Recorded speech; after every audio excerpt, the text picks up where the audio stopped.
Hi friends, it's Miss Anna here again with our weekly church school lesson.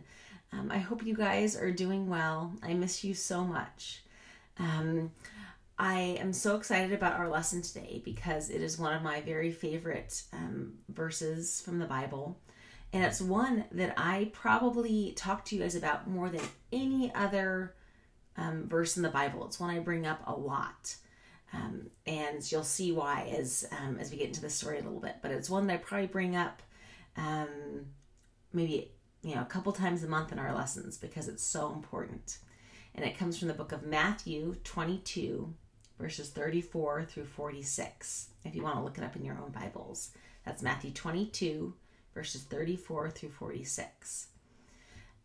We've been studying through the book of Matthew, which is one of our Gospels, which tells the story of Jesus' time on earth.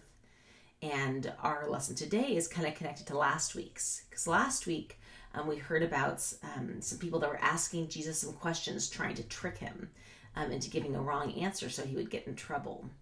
But he knew that they were trying to trick him, so he knew how to give the right answer. And in our lesson today, Jesus is also being asked a very big question.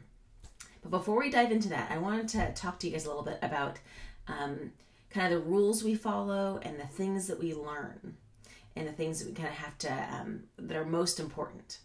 So I know you guys are in school and you are spending a lot of time learning things about what is important and what rules to follow and how to make decisions and choices and how to figure out what's happening in the world around you. So my son is in second grade this year, and because we're doing distance learning, all of his school stuff is here with us. And this pile right here, these are his books just for this year, and they're pretty heavy.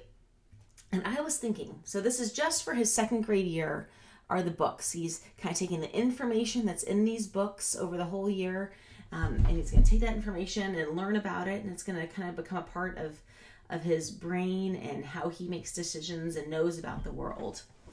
And I was thinking, for me, I've been to a lot of school in my life. I went from preschool and kindergarten up through 12th grade and high school, and every year had at least this many books, right? And so I'm thinking in my mind how they would keep stacking up and up, what a pile of all those books would look like. And then when I got to college, I'd have 6 classes at a time, and every class would have about that many books. So then, probably double the amount of books that I had read and information I gained during college. And then I went to graduate school, and, I think of all the books and things that I've learned, it could probably fill a whole room. And you know what? I do not remember all of it. I'm so glad that I still have some of the important books that I need. And that also I can, I've taken notes on some of them. And also that we have the internet now and I can do some good research and find the information that I've learned before and kind of remember. But keeping track of all that information that I've learned and that you guys are learning and will continue to learn is a lot. Now, that's all about kind of our academic knowledge stuff, how things work in the world.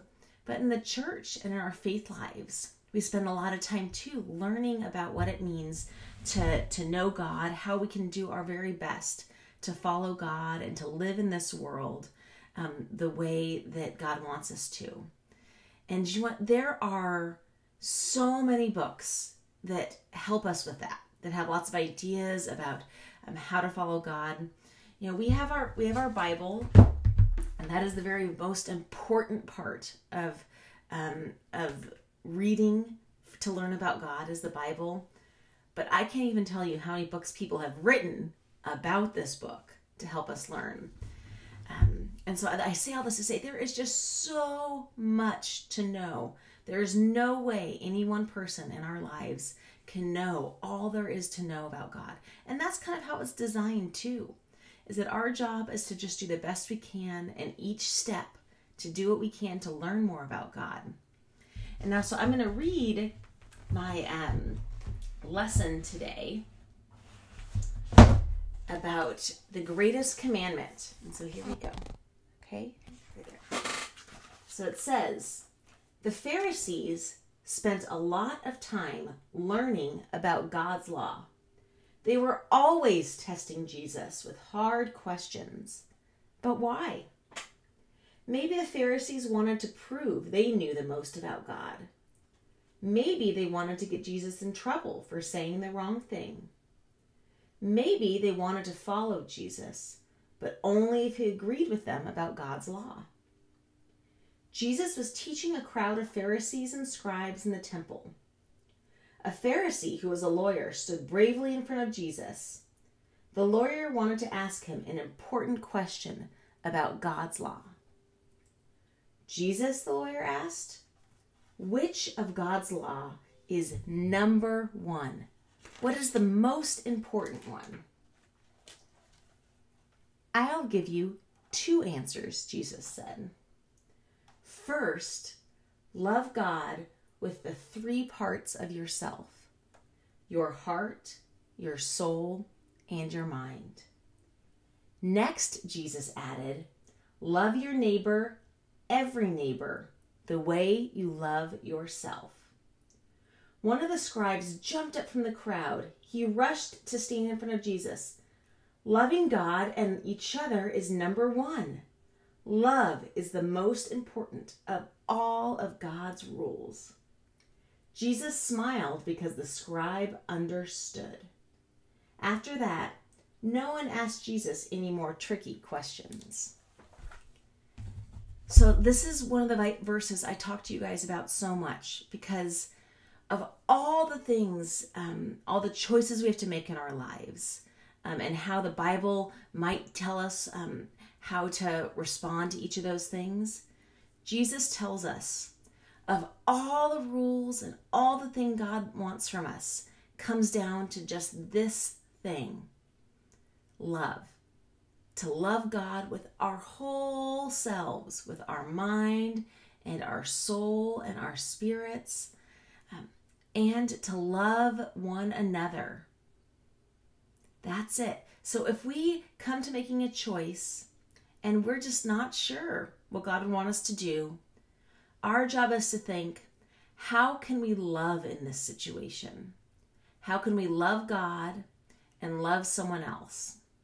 And if we can think of that well, then we'll have an easier time figuring out what God wants from us in that situation. If we return to think, how can I love God and love someone else with this choice? So I hope this week that you guys can do that. When you come to making a choice about something you're not quite sure what to do, you can stop and think and say, how can I love God and love someone else with this? I'll talk to you guys soon, okay? Bye.